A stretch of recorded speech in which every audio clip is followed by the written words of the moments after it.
To the second day of capstone peer review presentations for Geog 596A, fall 2023. I'm Jim Detweiler, the faculty lead for the Geospatial Programming Certificate.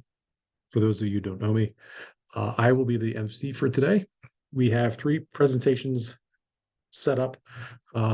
First, a few reminders. Presenters, you'll have 25 minutes to give your talk, followed by 5 minutes of questions. Audience members, if you have a question for a presenter, please enter it into the chat box. You might consider typing your question into a separate text editor, then copying and pasting it into the chat box when the presenter wraps up so that you don't distract them during their talk. Presenters, please read the questions out loud so anybody watching the recording will know what you're responding to. 596A students, we're expecting you folks to provide each speaker with some constructive feedback. Others in attendance, you're invited to do so also. We'll be posting a link to the peer review form in the chat box later. Presenters, please share your email address through the chat box in case anybody else has any follow-up questions. And so first up, we have Tim Talmadge. Tim Phila, I chatted with you about going first. Tim Talmadge did show up, so we'll have him go first as we originally planned. So Tim, if you could share your screen with us. Tim Talmadge. Hi. Yes. Good morning, everyone. I'm sorry, I got caught unexpectedly by the time zone change. I thought this was 1:30 Eastern time. Okay. No worries. Okay. So good morning, everyone. Welcome to my presentation.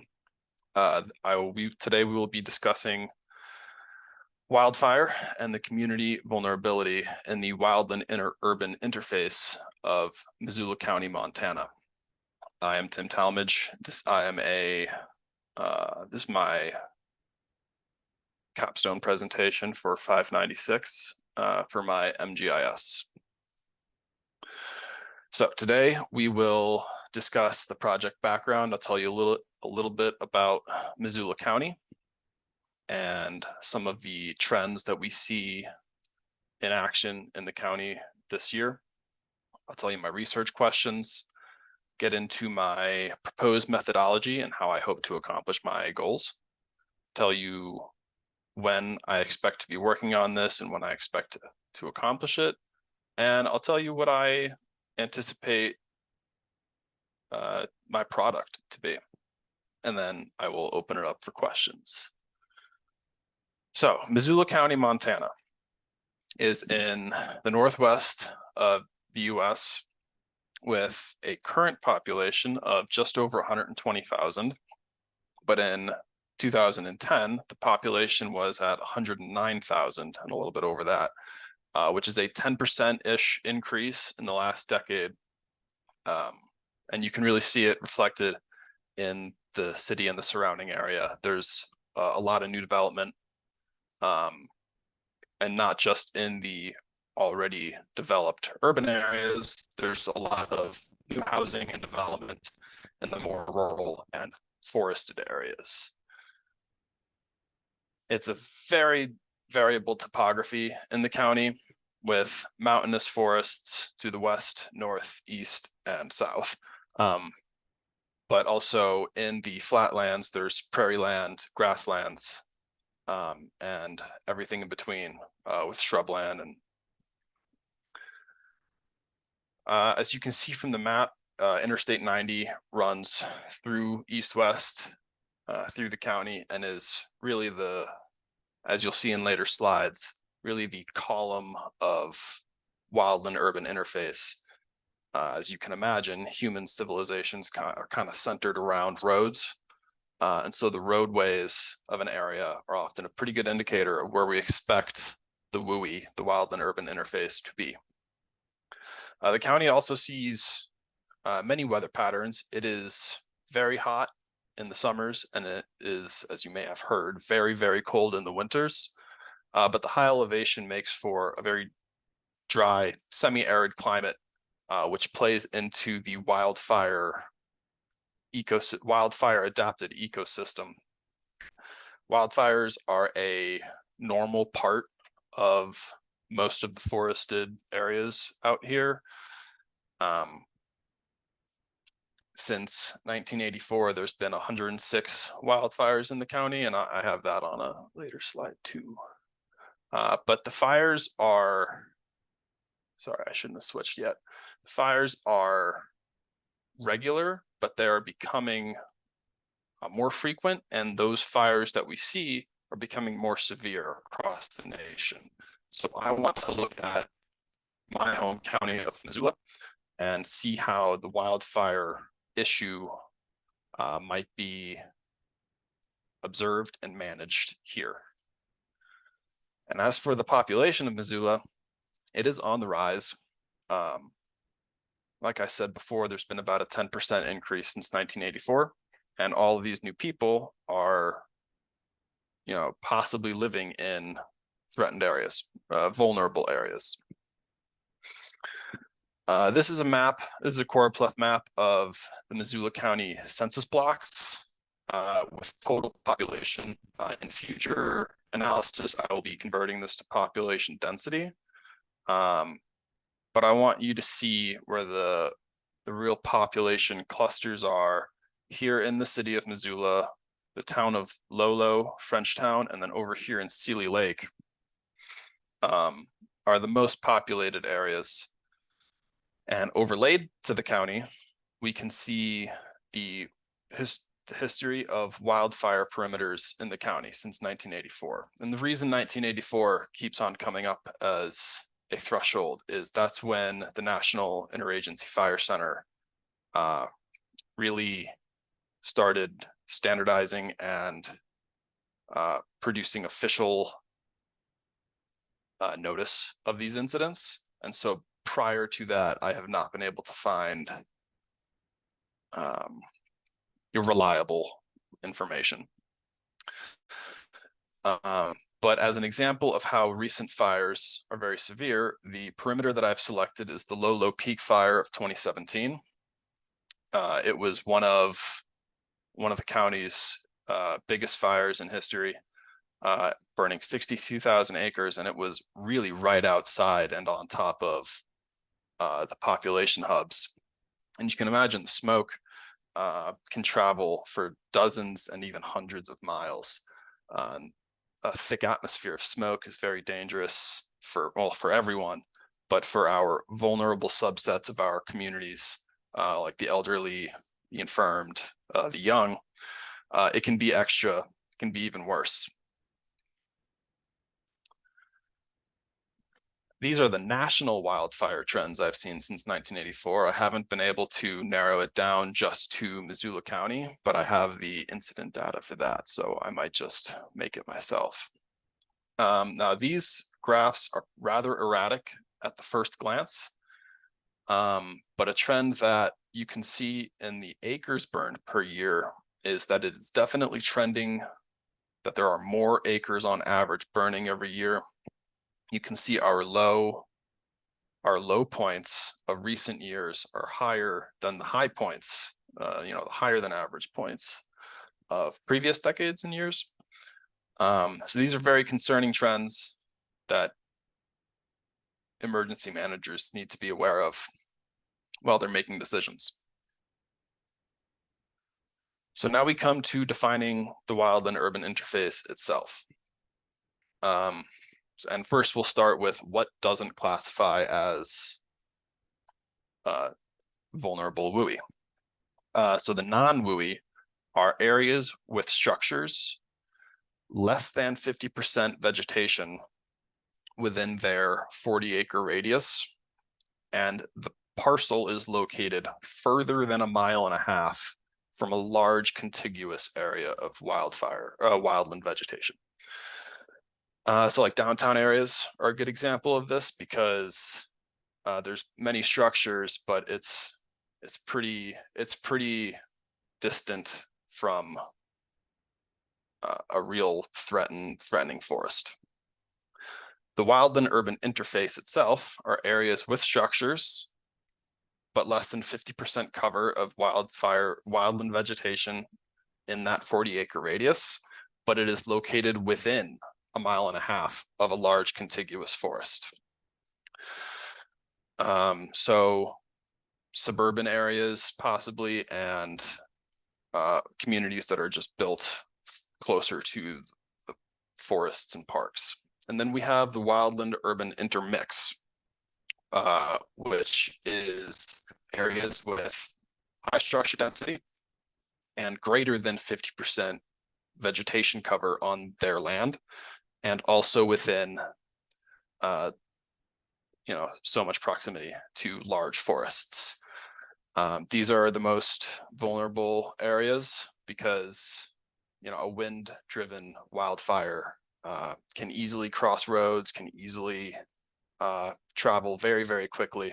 And so the homes that are built furthest into those forested areas are going to be the first ones that see consequences.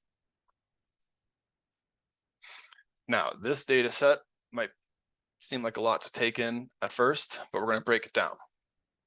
This is the functional WUI as produced by the Missoula County Wildfire Protection Plan. And it is based on their assessment of the 2020 county WUI. In red, the areas that we see in red are direct exposure. So those are simply structures built on burnable land. So if there's a structure and grass, trees, shrubs, that's burnable land. And the yellow area is indirect structure, which are structures on unburnable land, but near burnable land cover. The green is limited exposure. That's like the heart of the suburban communities. They're pretty insulated, shall we say, from wildfire itself. And the critical fire shed, I have this out of order. The critical fire shed is what you see in orange, which is a large, it's burnable land near structures, but doesn't contain buildings. So that layer kind of acts as a buffer around all human communities, all the roads, and all the structures. And the last two, non-burnable fire shed and non-WUI, are either non-burnable land that is very deep into our communities, or land that nobody lives on and is far away from communities. Whew. Okay. So now we come to the land jurisdictions of Missoula County. And as you can see, there's a lot, and it is, there's private, public of many varieties. There's the tribal lands, and wildfires don't, move and consider, or they don't act according to these boundaries. So when wildfire managers and community resource support teams are trying to react to an emerging incident, they have to be in communication with all the persons and all the stakeholders that are affected by a wildfire, which might mean that they're trying to take action on many parcels of land owned by many different people, and everyone has to agree what the best course of action is. And this kind of complication is, it makes prior preparation very, very necessary, so that community managers at every level of the community know how to react in an emergency. Which brings us finally to the research questions. How has the WUI changed between 2010 and 2020? And to what extent are communities in the WUI vulnerable to deleterious fire effects based on socioeconomic factors, such as population density, the percentage of residents that are renting homes versus owning homes, and the age of homeowner or resident, because senior citizens are more adversely affected by heavy smoke atmospheres, And both senior citizens and families with dependents, dependent children, often find it more difficult to escape from wildfire issues.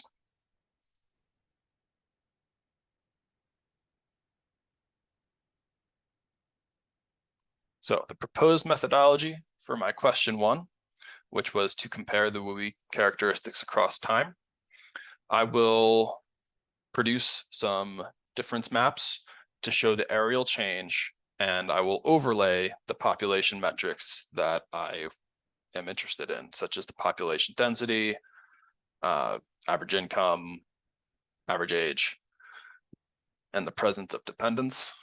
And this will, for example, tell us how the population distribution within the WUI has changed between 2010 and 2020, and how many people total live in the WUI in those years. Because knowing even simple things like just the number of people that are going to be affected by, forecasted fire, can be very, very important. For the second question, which was to investigate the relationships between the socioeconomic factors, attributes, and the fire vulnerability based on that WUI categorization data set, I will use a categorical random forest regression, and I will be working in RStudio to accomplish to run the analysis. My independent variable will be the wild and urban interface fire risk categories, while my dependent variables, what I'm trying to explain, are the census attributes. I want to know if there's a relationship between the homeowner's age and the WUI classification, or the propensity for home ownership versus renting and WUI classification. It will show us throughout these analyses, it will show us if a given area's classification in the WUI is a reliable indicator of what the population's average age or average income, all those attributes. We're trying to see that relationship. And here are the census attributes and the table numbers that I will be using for this. The vacant houses is important to know because you don't want to waste resources in communities that have homes, but there's no people threatened, and so they can go elsewhere. I will be accomplishing this project in the spring semester. I'll begin work on my data cleanup and question 1 in January, finish that up, and begin my random forest regression in February. Hopefully finish that up in early March and start writing my report, because I want to leave myself plenty of time to have several series of edits. And then in May, I will be presenting. What I expect to find, if there's a strong relationship between these socioeconomic vulnerabilities and their WUI risk category, well, it suggests that we need a more effective community support and preparedness systems, so that we can direct our emergency resources to the people that truly need them and where they'll be effective. If there is not a strong relationship between those factors, it suggests that our current systems of emergency response are effective and already account for the population trends and clustering that we see in the WUI. If there's a negative relationship, I'll be very surprised. But given either alternative, how does the growth in the WUI affect our policies in the WUI? Thank you for listening, and I will be happy to take any questions or comments or ideas that you may have, interesting things that you think I could include, anything would be great. All right, thank you, Tim. Let's open it up for questions.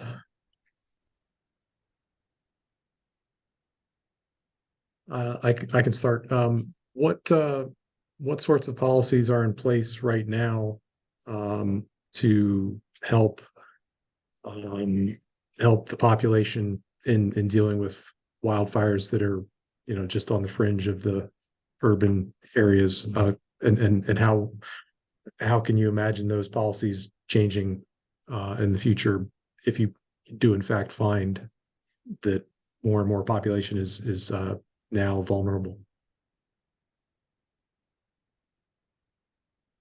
Well, the resources, the emergency support resources that I'm considering are really variable, because if depending on where we know people to live, in the event of a fire, they'll need to direct evacuation resources, or depending on where the people live, they may want to add fire stations and add lookout towers. So I don't know exactly how, what decisions the decision makers might choose to make. I just know that it's important to stay on top of these types of population trends, especially in the face of, the growing wildfire threat. What was the second part of your question? It was along the lines of what changes might you see in Hmm. policies going forward, and you kind of touched on that already. So thanks. I'm just asking from the viewpoint of somebody who is in the East and doesn't see a lot of wildfire, and I realized I was asking you to kind of go off out of the scope of what you're going to be doing, but in any case, it looks like you've got a couple of questions in the chat box. I am looking to pull up the chat and I can't see it.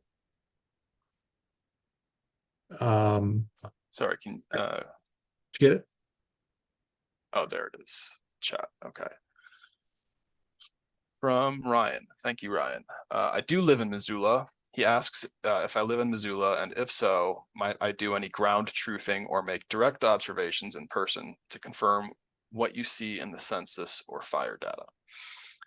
I don't know what kind of official ground truthing I could do. I can confirm as a resident that there is a lot of new development, and the new development is included in, like, obviously rural areas. I say obviously because, like, you're on a forest road, a big dirt path just into it, bordering national forest, national parkland, and you see new houses going up, which is great. The community is growing, but if you have like an idea for ground truthing, maybe I'm missing the thread.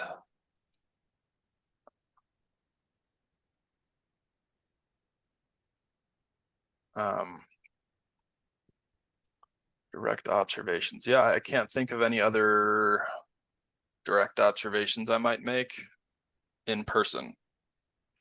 But from Adrian, you mentioned one of the socioeconomic factors was rental status, correct? Can you describe how rental status might be related to fire vulnerability? Does it have something to do with how well these properties may follow guidelines for clearing vegetation around the home?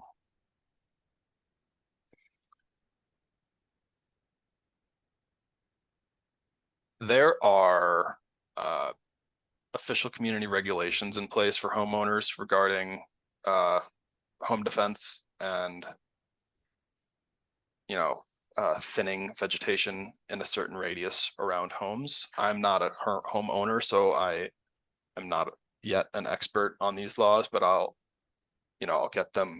I'll definitely include that so I can compare current legislation and maybe think about what I would recommend. Rental status might be related to that vulnerability because renters don't have the right to take a brush cutter or a chainsaw out and increase, the defensibility or the defensible space around their rented home. And I know that there are community officials. Well, I know in California through the State Department of Fire, there are officials that are required to go around and make home inspections every so often to make an assessment of the defensible space. I don't know if Montana has that, but there are private community resources. Well, I guess it's not a community resource. There are private resources like Firewise is one acronym for these recommendations, I guess. And how well are properties following the guidelines? I couldn't speak to that, but yeah, I guess I'll have to look into that. From Beth, have I picked a conference at which I'll present? I have not picked a conference at which I'll present. I am not planning to publish this. I have not made any plans yet. Ryan says, nothing more specific on his earlier question. He's just curious to hear if what I see on the ground matches the trends in census data. I could perhaps visit a particular area if it emerges in my analysis as being particularly vulnerable. Thank you for your compliment, Ryan. I could travel to some of these areas that have higher propensity for rentals or just a lower average economy. I wonder if my just wandering around looking at it eye would be worthy of, like, I guess it would be for my own context. But I don't know if I could, look at a given small community and say, yes, that is road trip. Yeah. Yeah, why not drive around Montana? Tim, following up on what Beth was asking, do you have an audience in mind for, let's assume that you have some very interesting findings. Is there anyone that you could share this with in the Missoula County area? There is. Yeah, I've through the research this term, I've been in contact with a few of the GIS team that produced the CWPP, the County Wildfire Protection Plan. They were giving me really great advice. And it was through their advice that I really honed in on these socioeconomic variables because they were telling me that their assessment of the WUI really focuses on structure density and less on the population demographics. So I know that they've already expressed an interest in seeing my results, but I don't know if that's like a professional capacity or. Well, it'd be great if you do come up with some useful results and can share them and help out your community. So I wish you luck on that. Thank you. That takes us to Tim, if you could throw your email address into the chat box in case anybody has any follow-ups.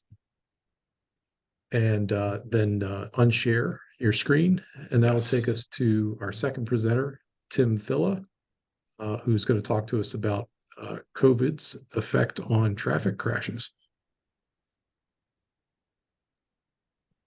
All right, let me get the screen share up here. Everyone see my slideshow? Yep, looks good. All right, good morning, everyone. My name is Tim Filla, and I'm going to be talking about COVID-19's impact on traffic crashes, specifically in Columbus, Ohio. So to give a little background about myself, I am a data administration manager at the Ohio Department of Transportation, working in the Office of Traffic Management. And traffic crashes are not something that our office handles directly. That's the Office of Safety that primarily manages that, but it's something that impacts every aspect of what a Department of Transportation does. And it is the highest priority for DOTs is to reduce traffic crashes, make roadways safer. So my interest in this topic kind of came from that angle, since that's our primary focus at the DOT. So to give a little background on why COVID-19 in particular was so important for traffic crashes was traffic crash fatality numbers have been decreasing pretty much since the 1960s. For decades, as car safety has been going up as automobiles are constructed better, more thought's been going into the engineering of roadways. Those numbers have been going down pretty consistently, but they bottomed out in about 2014 and then started creeping back up again. And that went on for a few years. But in 2020, with the onset of COVID-19 and the associated shutdowns, cancellation of events, people working from home, the numbers actually shot up pretty dramatically in 2020. So I remember initially we were thinking, as everyone's going home, there's fewer cars on the roadways. Everyone was thinking a good side effect of this might be that fewer people will be dying on the roadways, but we actually saw the opposite happening.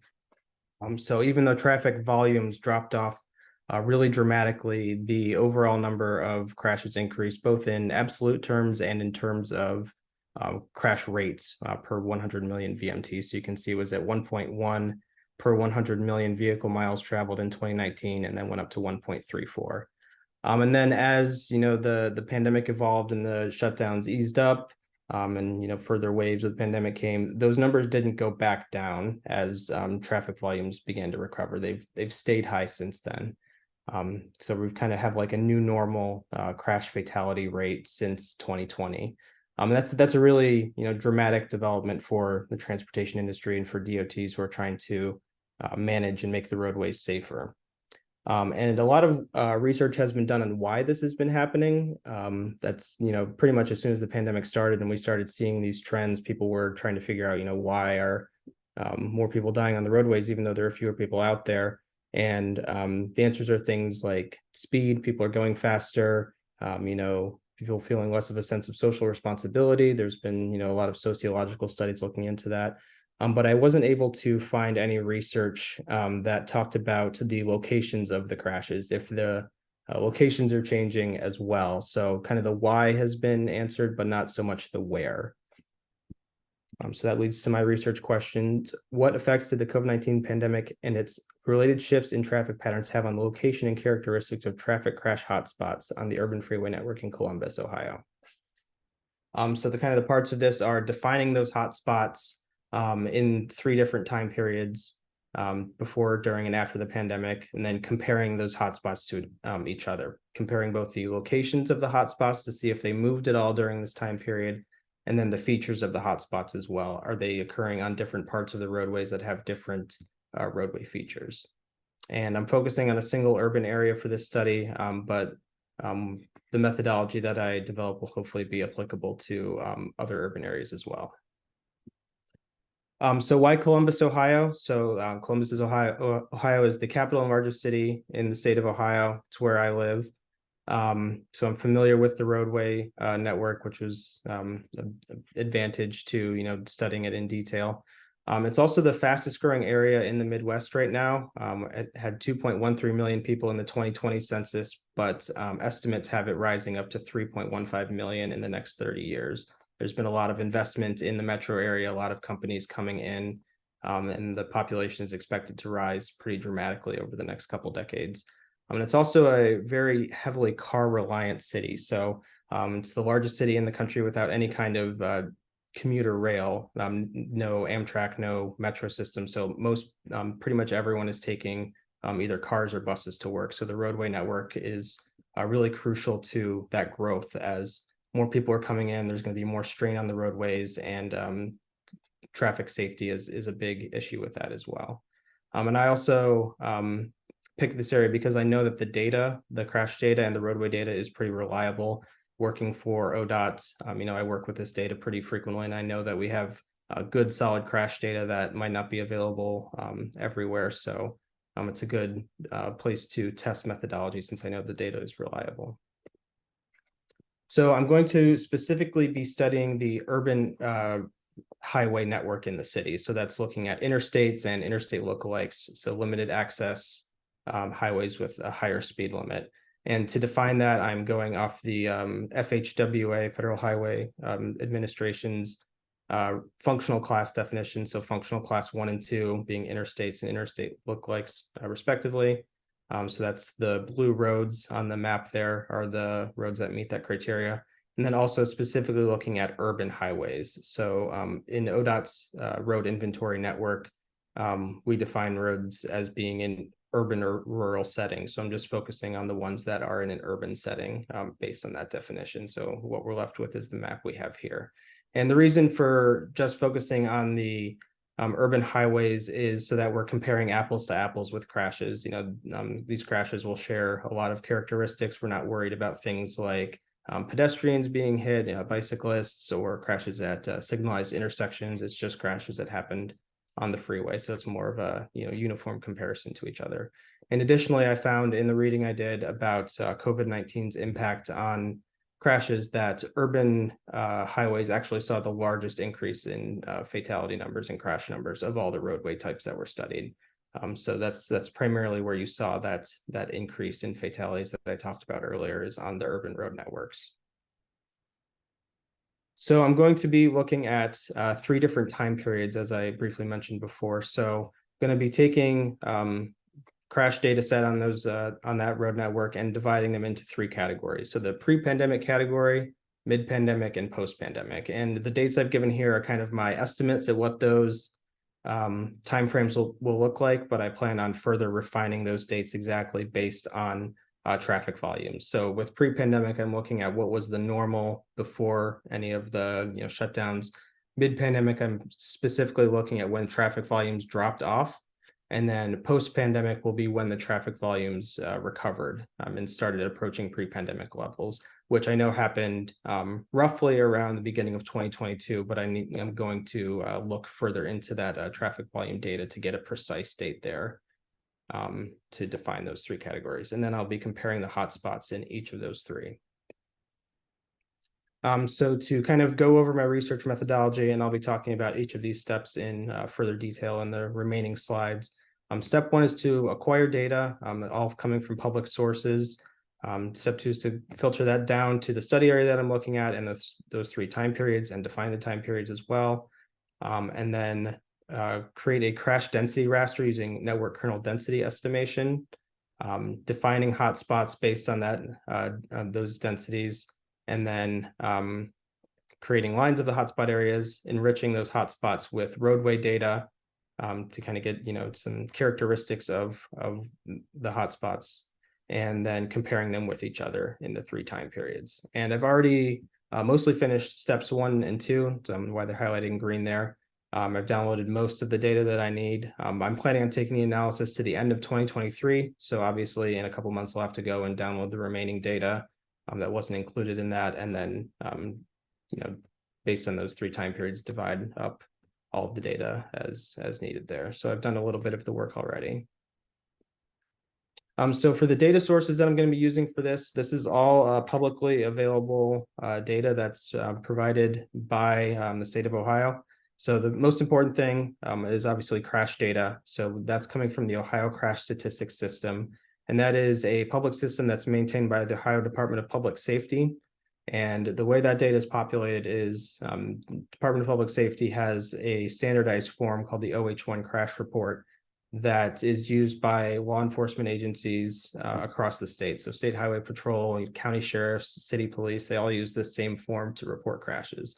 So whenever a law enforcement officer either responds to a crash or learns from a crash from a citizen, they fill out the form and send it back to Department of Public Safety, who manages that a database of those form entries. And it's a very detailed form. There's a lot of information about exactly what happened in the crash, where it occurred, and that the location data is also coming from ODOT, correlated with roadways. So they're not just giving coordinates, which might, not be exactly on the roadway based on, GPS variability, but it'll be correlated with the exact roadway that it occurred on, which is important for the network analysis that I'm going to talk about in a little bit.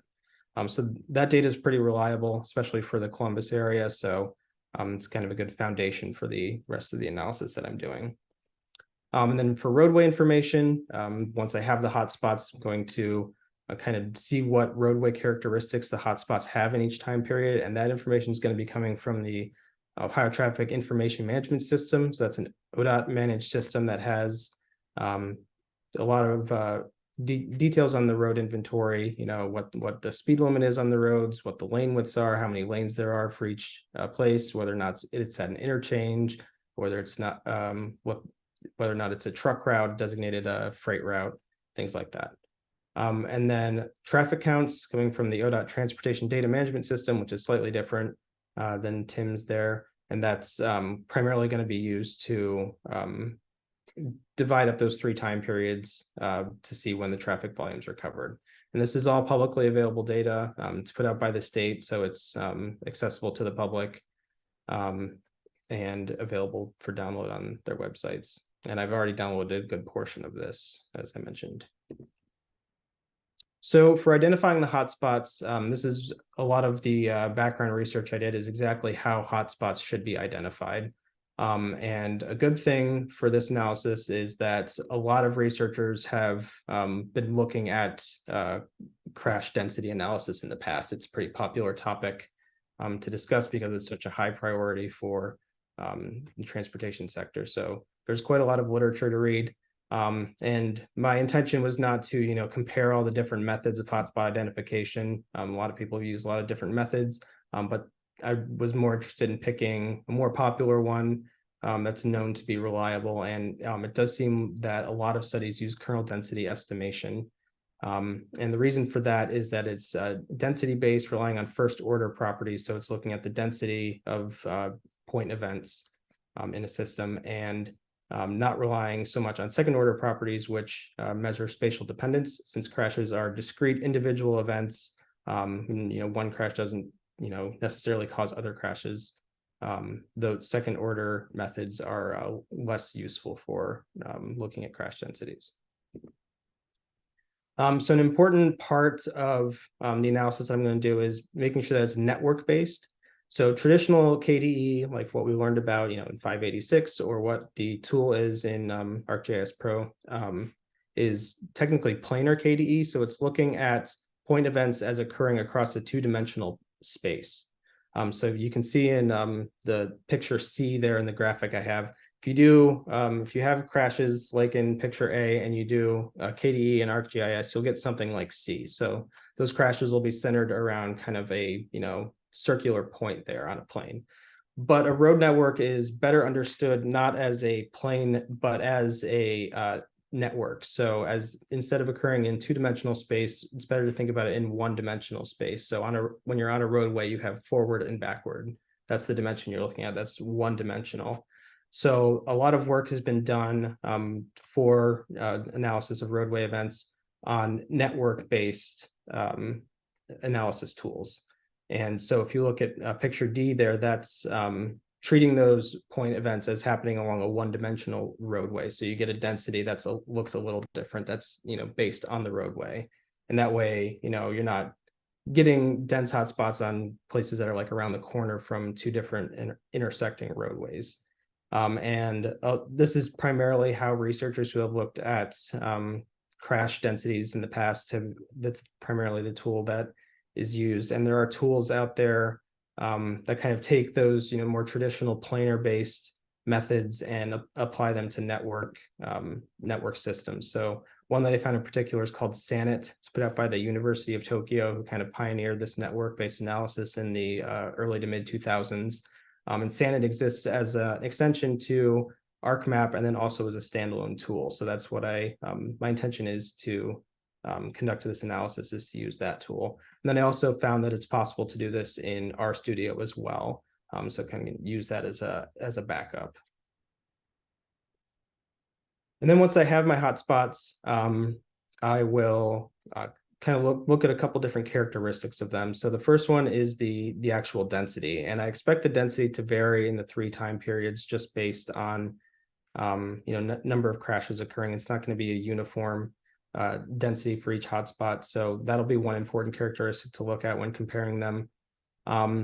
Additionally, so roadway information, like I mentioned, so taking each of those, hotspot areas and associating things like number of lanes, speed limit, lane width, things like that to see, what are the characteristics of the hotspots in each of the 3 time periods. And then traffic volume as well, to kind of normalize those densities, incorporating volumes with the hotspots as well. And then comparing the different hotspots. So going to be comparing basically the time periods and then the attributes within the time periods. So the first one here, primarily what I'm looking to see is, did the hotspots move during and after the pandemic from where they were before? And a way that I have seen some studies do this, not specifically looking at COVID-19, but looking to measure the effectiveness of projects that were supposed to reduce crashes. So looking, before the project and after the project, is using Pearson correlation between their hotspots to see, if you do Pearson correlation, if it's 0, then there's no correlation between the 2 data sets. If it's 1, then it's an exact correlation to the same data set. So using that to kind of get a concrete measure of difference in location of the 3 data sets. And I'm going to compare before the pandemic to during the pandemic to after the pandemic, and then before the pandemic to after the pandemic to see, did a shift occur? Did that shift change when traffic volumes occurred? And then is there a difference between before and after? Are we seeing like kind of a permanent shift in where crashes are occurring? Or did things go back to the way they were before the pandemic after volumes recovered? And then comparing attributes. So if there is a difference between the hotspot locations, seeing what attributes are prevalent in each of the 3 time periods. So are crashes occurring, in places with higher speed limits or wider lanes than before? Or are they formerly occurring at interchanges and not didn't occur so much at interchanges during the pandemic? Things like that, kind of getting a more qualitative look at the differences between the time periods. So based on what I know about how crashes have changed and how traffic volumes changed, I'm expecting to see more of an even distribution of crashes during the pandemic, since basically rush hour traffic disappeared during the pandemic. I would expect fewer crashes along commuter routes in places that get really busy during the AM and PM rush hour. And additionally, I would expect to see fewer crashes in congestion areas during the pandemic, since congestion largely disappeared during the pandemic. Probably not going to see as many, rear end crashes in slow moving traffic or merging crashes that happen during high volume times during the day. So I would kind of expect that the crashes occurred more spread out during the pandemic, since they're happening because of things like speed and less congestion measures. Then I do expect to see some reversion toward the norm after the pandemic, but I would expect some differences, since the way traffic volumes have recovered hasn't been uniform. There has been, a kind of a shift as people's schedules have seemed to permanently shifted. Rush hour is not as cleanly defined as it was before. So I do expect some kind of permanent shift to occur. So some preliminary work that I've done already, just to see the data that I'm working with. I did download the crashes and then run them through just a planar KDE. And this is obviously, I plan on doing a network-based KDE for the final analysis, but since this is easily available to do in ArcGIS, I ran it through just to see what the hotspots look like in a planar system. So you can see the 3 rasters there of crash densities, and we're using a different scale for each of those. So there's definitely a lower volume during the mid-pandemic and post-pandemic periods. But there are some differences, a lot of similarities, but definitely some noticeable difference in the mid-pandemic. The biggest similarity seems to be this point here, which is at the Interstate 70 and 71 interchange in downtown Columbus. That seems to be the most prominent hotspot in all 3 time periods. And it may have decreased a little bit during the mid-pandemic and post-pandemic from before, but it's definitely still the primary location. But you can kind of see the areas around it, the Western I-70-71 split to the left, and then the 71-670 split just north of it. It's definitely less pronounced during the mid-pandemic and a little bit less pronounced in the post-pandemic as well. But another interesting difference that I noticed, and this one's a little more stark, is that on the north side of Columbus here up in Worthington, we have kind of a hotspot getting worse and worse as the pandemic went along. So it wasn't very much of a hotspot in the pre-pandemic, not compared, pretty similar to other interchanges on the outer belt there on I-270. But during the mid-pandemic period, it started to become more of a hotspot. And now that traffic volumes have recovered, it is a pretty significant hotspot, pretty comparable to the downtown Columbus densities. So that's an interesting finding that I'm sure will merit some further research. So my intention for this research is to present it at the AASHTO GIS Symposium, and that's in April 2024. Abstracts are open right now, actually closing in a couple weeks. So I plan on working on my abstract for that conference pretty shortly here. It is the largest GIS conference for the transportation industry in the United States. So it seems like a really good venue to present this. There'll be a lot of people there who, know GIS methods and are, concerned with, traffic safety, work for other DOTs that might find my findings useful and for what they do and maybe something they want to replicate.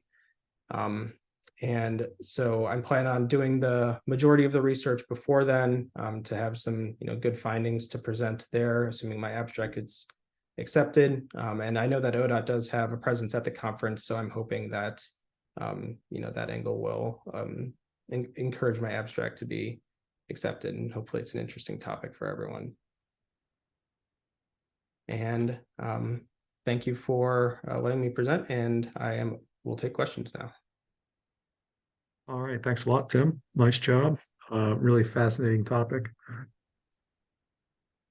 Looks like you've already got a couple questions in the chat. Okay.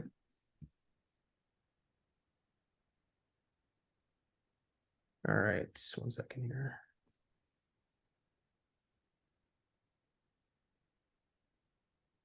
Okay, so could you elaborate a bit more on the parameters used for the network-based KDE you plan to use? For the regular KDE, we have the search radius, but how does that work in this case? And any ideas how you will define them or criteria consider that? Yeah, so the primary bandwidth for network KDE, based on what I've read, is bandwidth. So it's kind of similar to search radius, but it does seem like that bandwidth is the primary parameter that you need to worry about with network KDE. And I think I'm gonna have to experiment with it a little bit to figure out exactly what value I'm going to use. I know that in one study that I read that was primarily looking at urban surface streets, they used 100 meters. But since I'm looking at highways, that might need to be a little bit more. So it's something I'm going to play around with, see what the results are, and see what's the most useful value, because I don't want it to be too washed out, but then also not get the spikes that you can see if you use too small of an area. And then glad to see your application for KDE linear networks, as others suggested by Z and Jan and other authors. Yeah, they kind of, Z and Jan seem to be some of the pioneers of network KDE. Planning on dividing the data according to pre, mid, and post-pandemic time periods. What are your thoughts on investigating different days of the week or times of the day as a factor of your study? That is a good question, and something that will definitely have a pretty marked impact during the mid-pandemic, since kind of your weekday traffic fell off largely, is more even. It's not something I thought about, but definitely something I could consider looking at. Just with something like this, I can get as granular as I want. I could even go into hours of the day to see if commuting times are different and what they look like. So yeah, that's something interesting I can consider. All right. Have any of the traffic patterns changed because of newly built roads? Seen data which rated intersection configurations with associated traffic issues? Yeah, that's a good question, and I suspect that might be part of what is driving that change that I saw on the north side of Columbus. And that's something that I'll have to consider when I'm kind of doing that qualitative analysis. Are these locations shifting because of, new traffic patterns and driver behavior, or are they shifting because, a new road was built that, got rid of congestion at this one point? So when I have the hotspots, in hand, and I'm looking at comparing them based on the roadway factors, looking at road construction history will be an important part of that to make sure I'm not attributing things to the wrong cause. So that's a good point. Curious if the data broken out at all by fatalities of drivers versus fatalities of bicyclists and pedestrians. Seems like the solution would be quite different. Yeah, so in those initial stats that I showed at the beginning of the presentation, that does include bicyclists and pedestrians, I believe. Those are numbers coming from U.S. Department of Transportation, and those are included. So I think people have found that increase in fatality numbers in the mid 2010s after 2014 is largely driven by pedestrian and bicyclist fatalities. And there's a lot of reasons for that, but those numbers are included there. And kind of one reason that I chose just to study urban freeways, and this is so that I wouldn't have to take that into consideration. When it's happening on a freeway, it's pretty much just car on car. Pedestrians are not a factor on the highways. So that was one reason for that.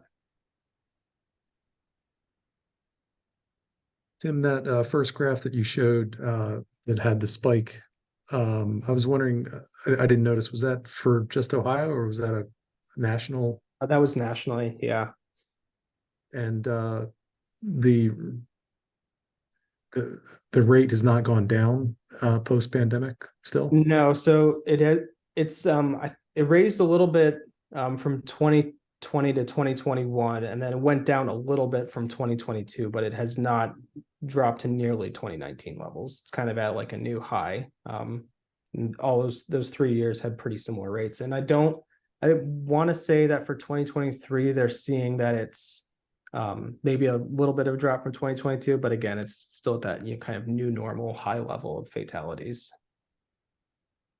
That's so fascinating to think about why that would be.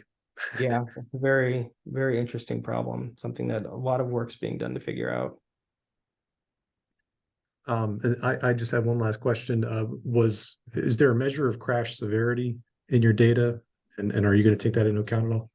Yes, so there is. That's one of the fields that's entered by the officer. If it's fatality, serious injury, minor injury, or just property damage, vehicle damage, basically. And so this project is kind of born out of what I worked on in 586. It's kind of another iteration on that project. And in that class, I did look just at fatal and severe major injury crashes, and found that the data set wasn't quite large enough to have useful densities. I mean, obviously, there's a lot of people getting hurt and killed, but the density is kind of hard to interpolate based on just the number that we have. So I am looking at all severities there.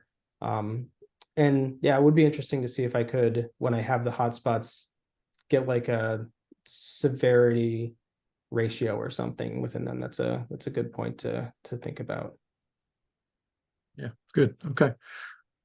Well, I wish you luck on that on the project, and yeah, very, very interesting. Great, thank you. All right, that brings us to our last presentation for today. We're going to stick with vehicles here. Giovanni Dassa is going to talk to us about EV behavior at charging ports. Hello. Let me share my screen. Okay, sure. Hello, Giovanni. Hello. Can everyone hear me? Yes, I Yep, can hear you. And your slides look good. Thank you. Yeah.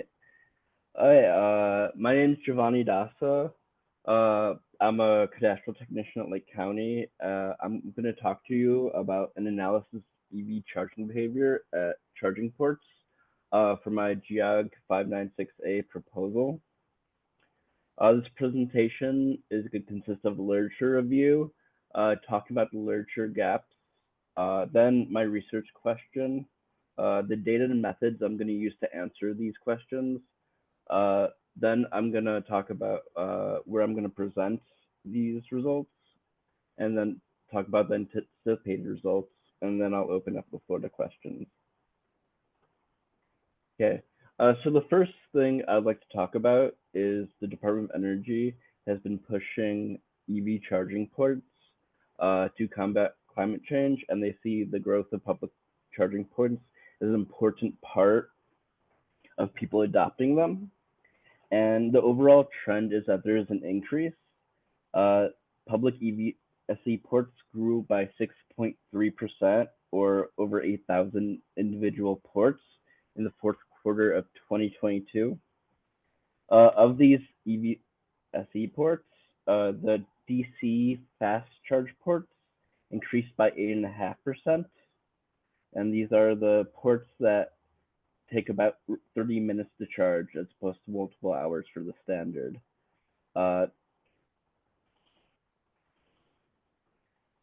And these DC ports are also considered critical to building a network of public adoption in the United States of EV vehicles.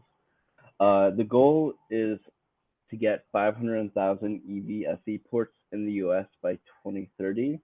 And on current trend, we are falling short.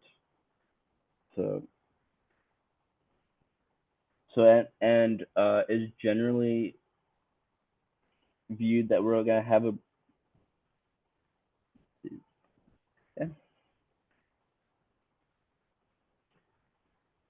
and then later on, now I'm gonna talk about EV charging behavior in Ireland.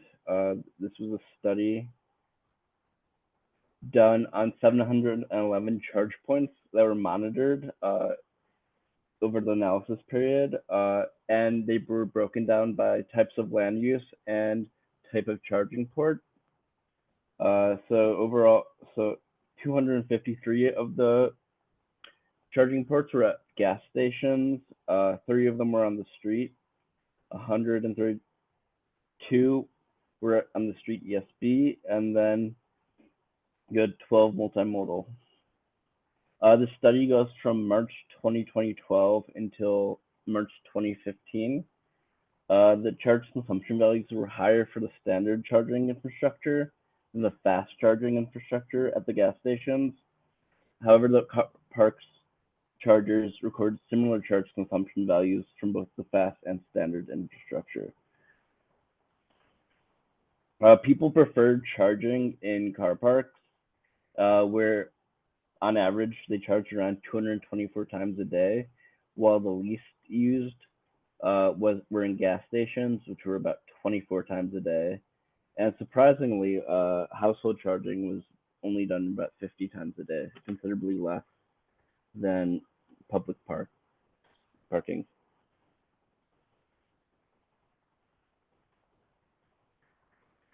And the second study I'll be looking at is EV charging behavior in northeastern England. It was an analysis of electric vehicles, driver charging demand profile, and subsequent impacts on the carbon content of electric vehicle trips. The study about the analysis of EV charging behavior took into account both private and fleet vehicles, which is slightly different than the previous study. One of the main reasons for they did this was because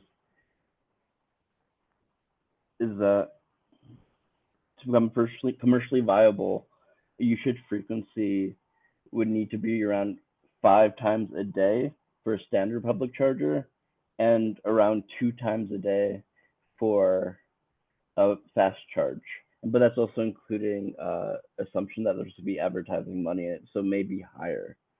So the results are that they found charge consumption values higher for fast charging infrastructures, which means people were using them more. And standard charging ports in car parks were also the favorite place to charge. They also had 224 charging events taking place there during the duration of the whole study. So.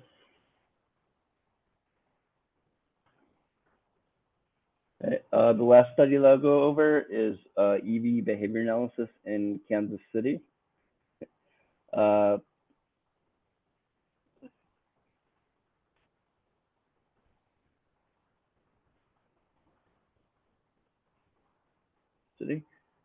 This was data was taken over 5 years from 2014 until 2019.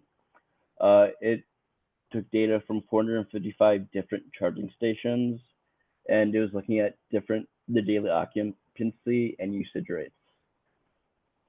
One of the key findings was that was a difference between working days and non-working days in usage time. During around 7 a.m. to 5 p.m. during working days, it was very busy, while on non-working days, there's no increase.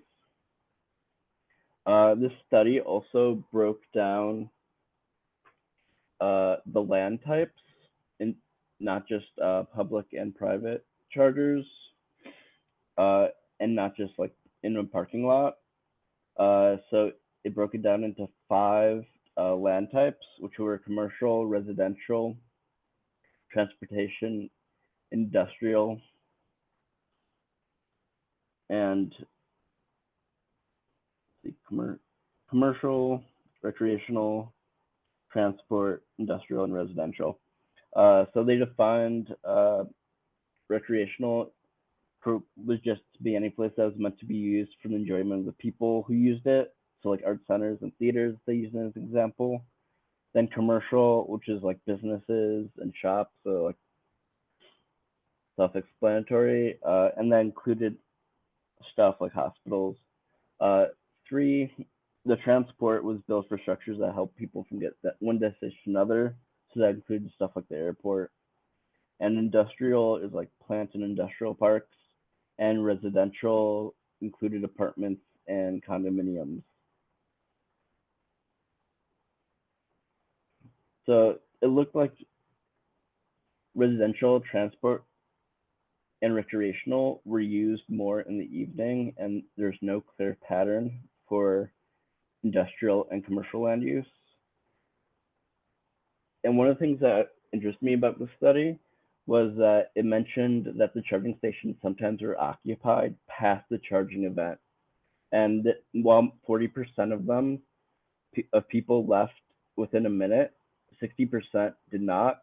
And I thought it would be a great starting point to use spatial analysis to figure out the land use pattern for this type of thing. So now we're into the gaps in literature. So a lot of the literature, in addition to being from different countries, which may not be usable for the US, is that they focus on the charge events and they don't really do a spatial analysis besides just talking about public parking garage and gas stations. So there's a real need to figure out the behavior pattern of people when they go charge their vehicle, if they're going to a movie, or if they're doing it when they park the car at the train station. So I think there's a good gap there to explore, not just for Kansas City, but for countries across the US. So the goals and objectives, my research questions are going to be a spatial analysis of EV charging ports, where people stayed longer after the charging event. I'm going to figure out is there any sort of land use that's associated with that, and then I'd also like to figure out what's the average length of the time spent after the charging event, because when the government is looking to install 500,000 charging ports, it's important that these things are used efficiently. And then also, so there's literature that talks about how to make these profitable. So it's important that people have access to them so that the infrastructure can be sustained. So I got the data I'm going to be using for this was provided by my advisor. I'm going to use the land use data from Kansas City, and I'm going to use the data him and his team collected from charge points. I was originally going to do something local to Illinois, where I'm from, but getting through to charge point proved difficult. So because Kansas City had such great data already, and that's where my interest was initially sparked by this question, I thought it'd be a great place to do it. And when you look at the data in more detail, you see that even while my advisor and his team collapsed into the land use into 5 categories, there's 67 total, and I'll probably follow a similar scheme as him. And then you have the 555 charge points, and the data collected from that include charging time and charging time at beginning, charging time end, unique ID, and also the location, of course, of where it is to provide the spatial component.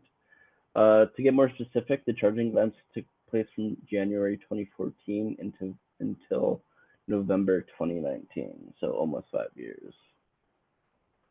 So my plan is, first of all, to just provide some descriptive statistics for this, to get more detail about the phenomena, to talk about what is the average time that someone was parked there after the charge event, and is there any particular time of day or week that when this happens more likely? Because like I mentioned previously, they found that people tend to use them in recreational areas, and I would imagine we get something similar if you're going out to a movie. Once your vehicle stops charging, you're not gonna unplug it in the middle of the movie. And then also I'd like to see if kind of get a geographic hotspot of the location of the chargers to see where they're being located.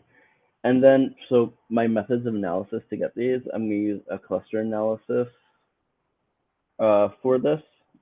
And then also I'm going to determine geographic hotspots for this to see if there's any sort of spatial relationship between this. Then I'm going to use the geographic weighted regression. So that should help me figure out associated land use types. For my geographically weighted regression, dependent variables could be the duration of the vehicle stay. I'm going to create a raster layer that's going to have the average time that the vehicle stayed past the charging event. And then I'm going to use a Gaussian model to figure out any associations. However, there is a limit to the predictions for geographically weighted regressions, just to keep in mind, because we are trying to use this data to predict future land use and charge. And here's just a basic overview of my project timeline. After this, I will hope to write my thesis draft and review it. I'm going to present it at Illinois GIS Association. There are multiple meetings per year, one in the spring and then a bigger one in the fall, or usually in October of 2024. We just got the date last week, so I didn't have time to update it for the actual date. This meeting has GIS professionals come across all the states, including all from the DOT agencies, including Illinois DOT. So this would be a great way to get the information to them and kind of put it on the radar if they're interested in figuring in these types of issues. And then finally, my anticipated results. So I expect a longer time in EV chargers associated with commercial land use, because I expect if you're shopping, you will not go back and unplug it or leave when your car is ready. You're just finish whatever you're doing. I also expect longer time at EV chargers associated with weekends, because I would assume if you're not parked if you're when you're going out more to different places, you're not stuck at work. Though this might not be true for industrial, because those might be people who are at work or fleets. And then longer time associated with evenings on weekdays, and I think this would be consistent with the results found in the previous paper. Are there any questions? Okay, thank you, Giovanni. Interesting talk. I'm a EV driver myself who's used ChargePoint a lot. So a question that came to my mind was, I'm assuming in your data that you will have information on the penalty that gets applied to folks who overstay. You know, the rate goes up that you're charged. I assume you have that data and that you'll incorporate that into your analysis. Yeah, I can find that data and incorporate that, because I think that will be something I'll look at if we do figure that's an issue, looking at the solutions for doing that, for preventing that. Right. Looks like you've got a couple questions in the chat. Yeah. Said you discussed the trends in Ireland. If the majority of charging events are at public park terminals, then does that suggest people don't have charging stations at home? Maybe there's data on home charging terminal use.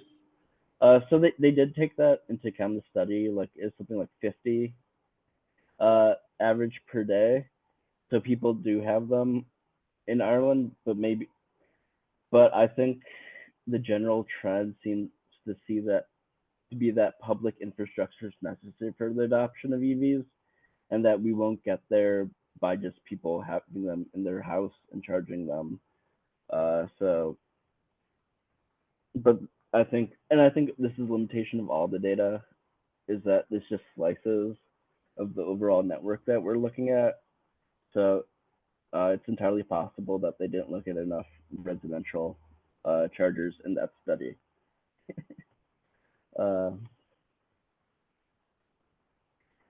What are the potential implications of your findings? Placement of chargers, types of chargers.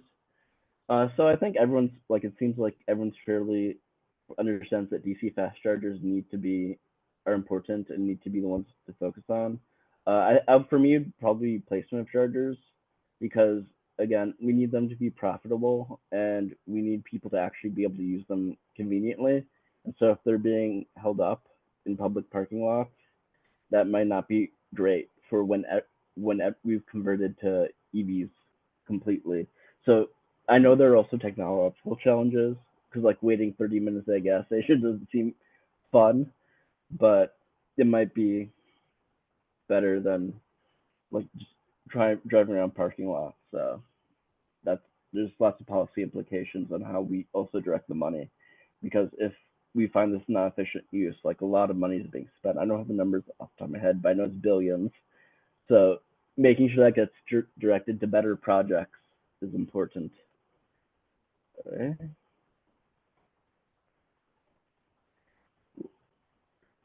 While you're focused on the time that people use a given charging stations, are you going to look at the demand of the individual stations within the charging station network? Some stations would likely have greater demand than others, perhaps irrespective of the surrounding lots. That's a really good question, and I agree. I think that could be part of the descriptive statistics. So yeah, I think that's definitely something that should be looked at, because that also I think would be a geospatial thing, because it's probably near downtown you might get a little, I'm spitballing, more as people are going in for work. So it's a very good question. And building on Jim's questions, I'm not EV driver yet, but do all charging stations increase the price if you overstay? So I'm actually not 100% sure about this. I assume they didn't, because I think, at least in Kansas City, because like I think something like 60% of people overstayed by a bit, and that's a lot of money just to stay parked there. So it's definitely something I will look into for this. Okay, and who are the stakeholders that might be interested in the study and how may they benefit your analysis results?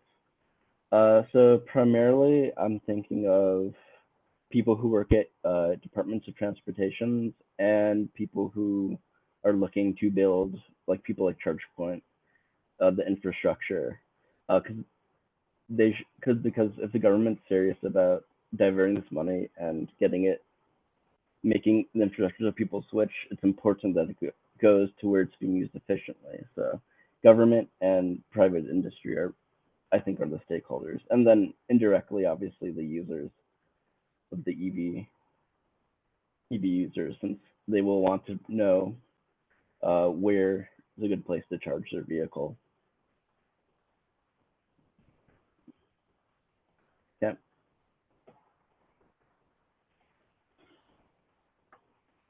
If there's no more questions, I'll drop my email in the chat for future.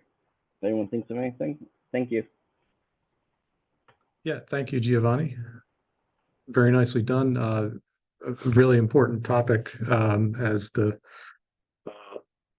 automobile industry is switching over. How are folks going to be charging their vehicles? So, okay, well, that brings us to the end of our talks today. As always, it was a great set of engaging talks. Just a reminder, please fill out the peer review form. Beth has already placed a link to that in the chat. Maybe she will do so again. So thanks to everyone for attending.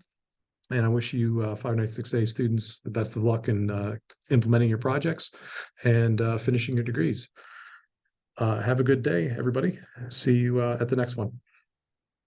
Thank you. Thanks for coming, everyone.